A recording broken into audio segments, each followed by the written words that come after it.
सर्वांना नमस्कार. शिक्षकांच्या हक्काच्या यूट्यूब फॅमिलीमध्ये आपल्या सर्वांचं पुन्हा एकदा स्वागत. शिक्षक पात्रता परीक्षा अर्थातच TET परीक्षा राज्यात नुकतीच पार पडलेली आहे आणि ती भ्रष्टाचारमुक्त परीक्षा आहे असा दावा करण्यात आलेला आहे. कारण या परीक्षेमध्ये बऱ्याच तंत्रज्ञानाचा वापर करून परीक्षा परिषदेने शालेय विभागाने ही परीक्षा भ्रष्टाचारमुक्त घेण्यात यश आलेलं आहे. या व्हिडिओमध्ये आपण पाहणार आहोत TET निकाल जो येणाऱ्या काळामध्ये लागणार आहे तो कसा असेल आणि त्याचबरोबर सर्वात महत्त्वाचं म्हणजे ही TET झाल्यावरती तिसरी टॅट द्यावी लागते, अभियोग्यता व बुद्धिमत्ता चाचणी. जी दुसरी टॅट आहे त्याची अजून प्रोसेस सुरूच आहे, सेकंड फेजची कार्यवाही सुरू आहे. परंतु तिसऱ्या टेटचा अपडेट काय आहे, अभियोग्यता धारक असतील जे परीक्षार्थी असतील त्यांची तयारी, त्याचबरोबर शालेय विभागाची तयारी या संदर्भात डिटेलमध्ये आपण या व्हिडिओमध्ये पाहणार आहोत. चला तर मित्रांनो स्टार्ट करूया. चॅनलवर नवीन असाल तर डू सबस्क्राईब आणि सर्वांपर्यंत पोहोचवा, कारण मागितल्याशिवाय काही मिळत नाही आहे. हा शिक्षक भरतीचा इतिहास आहे. आता परीक्षा झालेली आहे आणि त्यानंतर नियुक्तीची आस मात्र तुमच्या मनामध्ये नक्कीच लागणार आहे. मध्ये सर्व केंद्रावर परीक्षार्थी तपासणी कामी आवश्यक यंत्रणा बसवण्यात आलेली होती. केंद्रावर कोणत्याही प्रकारचा गैरप्रकार निदर्शनास आला नाही असं वक्तव्य केलेलं आहे. डॉक्टर नंदकुमार बेडसे अध्यक्ष आहेत महाराष्ट्र राज्य परीक्षा परिषदेचे. कारण मित्रांनो ही परीक्षा आहे ती बहुचर्चित होती. आत्तापर्यंतचा ज्या ज्या ठिकाणी परीक्षेसंदर्भात गैरप्रकार झालेले आहेत ते होऊ नयेत याची या परीक्षेमध्ये पूर्णतः काळजी घेण्यात आलेली होती. टोटल परीक्षाबद्दल बोलायचं झालं तर 93% शिक्षकांनी उपस्थिती दर्शवली होती आणि त्यासाठी AI तंत्रज्ञानाने गैरप्रकारास आळा आणण्याचं काम केलं होतं. उपस्थितांची टक्केवारी आणि अनुपस्थितांची टक्केवारी. सो थोडक्यात आहे की 93% उपस्थिती राज्यामध्ये दिलेली आहे. टोटल जे उमेदवार आहेत त्यांनी TET परीक्षेसाठी 3,53,992 उमेदवारांनी नोंदणी केली होती आणि अशा प्रकारे हा वेळेत केंद्रावर 23 केंद्रावर एकूण म्हणजे 1023 केंद्रावर परीक्षा घेण्यात आलेली आहे आणि त्याप्रमाणे पहिल्या पेपरला 93% उपस्थिती तर दुसऱ्या पेपरला 92% उपस्थिती दर्शवण्यात होती. त्याचबरोबर TETत होणारे गैरप्रकार रोखण्यासाठी यंदा प्रथमच कृत्रिम बुद्धिमत्ता अर्थात आर्टिफिशियल इंटेलिजन्स AI तंत्रज्ञानाद्वारे प्रत्येक परीक्षा केंद्रावर लक्ष ठेवण्यात आले होते. परीक्षा केंद्रात जाताना प्रत्येक उमेदवाराचे फेस रीडिंग, बायोमेट्रिक आणि मेटल डिक्टेटरचा वापर करण्यात आला. प्रत्येक वर्गखोलीत CCTV कॅमेरा बसवल्याने परीक्षेतील सर्व बाबीवर लक्ष ठेवण्यात आले. मित्रांनो या संदर्भात काही फोन कॉल्स आपल्याला आले होते. त्यांनी सांगितले की आमच्या केंद्रावरती ZPतून सुद्धा कॉल येत होते. जर कोणी बोलतंय का किंवा थोड्या जरी हालचाली दिसल्या तरी या सर्वांचं एक सेंट्रलाइज ZPमध्ये हे CCTV कॅमेरावरती नियंत्रण ठेवण्यात आलेलं होतं आणि अशा प्रकारे TET परीक्षा ही उत्तमरित्या पार पडलेली आहे. आता वेध लागलेले आहेत निकालाचे. तर काठिण्य पातळी अधिक होती असं परीक्षार्थ्यांचं म्हणणं आहे. प्रत्येकी 150 गुणांच्या प्रश्नपत्रिकेत प्रश्नांची काठिण्य पातळी अधिक असल्याने विद्यार्थ्यांनी सांगितले. काही विद्यार्थ्यांना बालमानसशास्त्र, अध्यापनशास्त्राचे प्रश्न सोडवणे कठीण गेल्याचे विद्यार्थ्यांनी सांगितले. यासह हिंदी, इंग्रजी, मराठी, गणित, परिसर अभ्यासावरील अनेक प्रश्नही गोंधळात टाकणारे असल्याचे विद्यार्थ्यांनी सांगितले. तर काहींना पेपर सोपा गेल्याचेही सांगितले. परीक्षेनंतर आता निकालाकडेही विद्यार्थ्यांचे लक्ष आहे. CTETपेक्षा TET अवघड असल्याचं दिसण्यात आलं आणि 3 वर्षानंतर परीक्षा घेण्यात असल्यामुळे त्याच्यामुळे याच्यामध्ये काठिण्य पातळीसुद्धा जास्त होती.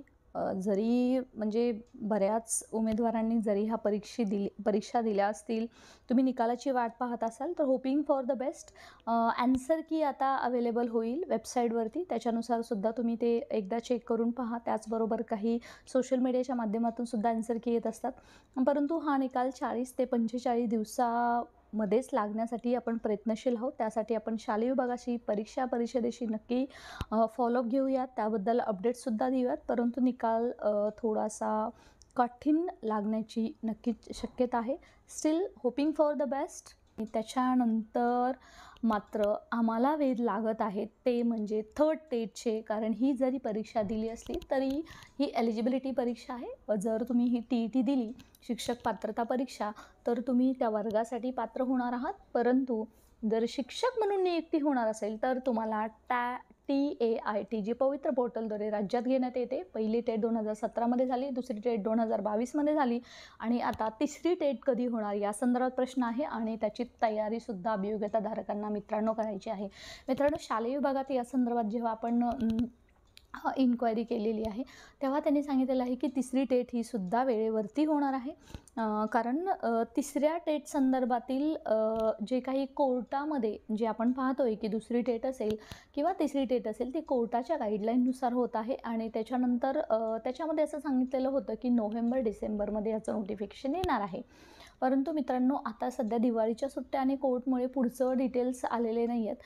परंतु आता कोर्टामध्ये शालेय विभागाला नक्कीच दाखल करावं लागेल की सध्या नोव्हेंबर महिना जवळपास चालू आहे आणि डिसेंबर महिना येत आहे, तर TETचं नोटिफिकेशन कधी येईल. तर मित्रांनो, जेव्हा आता डिसेंबर महिन्यामध्ये जेव्हा दुसरी SMPILची सुनावणी होणार आहे त्याच्यामध्ये ते देतीलच, डिटेल देतीलच. परंतु आजचं जे काही शालेय विभागाचं अपडेट आहे त्यांनी असं सांगितलेलं आहे की सेकंड फेज आहे त्याची सध्या कार्यवाही सुरू आहे आणि सेकंड फेजची एकदा कार्यवाही फुल फ्लेश सुरू झाली म्हणजे अर्थातच निवड याद्या लागल्या आणि त्याच्यातून ते रिकामे झाले की आम्ही थर्ड टेटबद्दल सुद्धा देणार आहोत.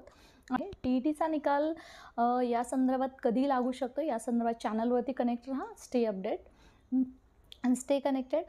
त्या संदर्भात जरी हा निकाल डिसेंबर एंडिंगपर्यंत लागला तर मात्र याचं notification as I told you many times in my live session on YouTube, so याचं नोटिफिकेशन आहे ते मध्ये येईल, फेब्रुवारी-मार्चमध्ये येईल. सो जे अभियोग्यताधारक आहेत, जे परीक्षार्थी आहेत, जे टॅटची वाट पाहत आहेत त्यांनी जास्तीत जास्त लोकांपर्यंत पोहोचवा. मित्रांनो, जरी हे आपलं प्रेडिक्शन असलं किंवा जरी हे शालेय विभागानं सांगितलं असलं परंतु आजपर्यंत शिक्षक भरतीचा इतिहास आहे. आंदोलनं, निवेदनं, मोर्चा केल्याशिवाय आपल्याला काही मिळालेलं नाही आहे.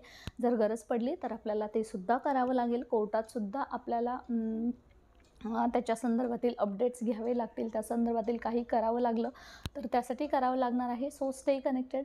जी तिसरी टेट आहे त्यासाठी जर तुम्ही तयारी करत आहात तर ते IBPS पॅटर्नने घेण्यात आलेली आहे. सध्या तर माझ्या सर्व तिसऱ्या टेटची वाट पाहत आहेत त्यांना सर्वांना सांगायचं आहे की तुम्ही तयारी करा. IBPS पॅटर्नला जसा आहे बँकिंग जो पॅटर्न आहे त्या पद्धतीने अभ्यासाची तयारी करायला सुरुवात करा. कारण निकाल कधीही लागेल आणि जी टॅट आहे त्याच्यामध्ये जर तुम्हाला सर्वोत्तम गुण मिळाले तर मात्र तुमची हक्काची नोकरी तुम्हाला कोणीही रोखू शकत नाही.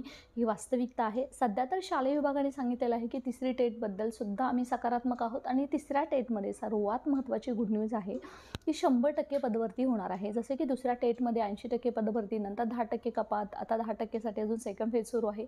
असं तिसऱ्या टेटमध्ये होणार नाही आहे. आणि अजून एक महत्त्वाची गोष्ट म्हणजे सध्या जे बिंदू नामावलीचं काम चाललेलं आहे किंवा आपण पाहतोय की ज्याच्यामुळे उशीर होतो विद्यार्थ्यांची संच मान्यता आणि ह्या सगळ्या गोष्टी, त्या संदर्भात तिसऱ्या टेटला काही अडथळे येणार नाही आहेत. कारण आता 30 सप्टेंबर 2024ची जी संच मान्यता शेवटची आहे ती ग्राह्य धरली जाणार आहे.